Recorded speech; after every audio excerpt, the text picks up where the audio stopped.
علیکم ویورز۔ ایک درویش نے بادشاہ کے سامنے کوئی سچی بات کہہ دی۔ بادشاہ نے ناراض ہو کر اسے قید کرنے کا حکم دے دیا۔ اس درویش کے ایک دوست نے اس سے کہا کہ بادشاہ کے سامنے یہ بات کہنی مناسب نہ تھی۔ درویش نے جواب دیا، حق بات کہنا عبادت ہے، میں قید و بند سے نہیں ڈرتا کیونکہ یہ تھوڑی دیر کے لیے ہے۔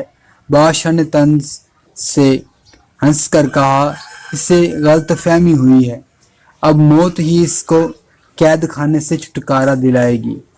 بادشاہ کے غلام نے یہ پیغام درویش کو پہنچایا تو اس نے کہا، اے غلام، بادشاہ سے جا کر کہہ دے کہ یہ زندگی چند روزہ ہے اور دنیا تھوڑی دیر کے لیے ہے۔ درویش کے نزدیک غم اور خوشی کو کوئی اہمیت نہیں۔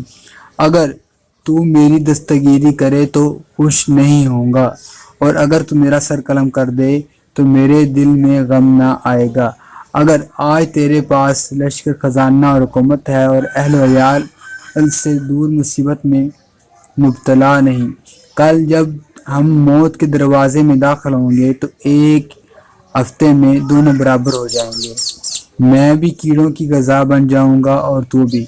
اس چند روزہ دولت سے نہ لگاؤ اور اپنے آپ کو جہنم کا ایندھن نہ بناؤ۔ اس طرح کی زندگی گزار کے لوگ تیرا ذکر بھلائی سے کریں، جب تو مرے تو قبر پر لعنت نہ بھیجیں۔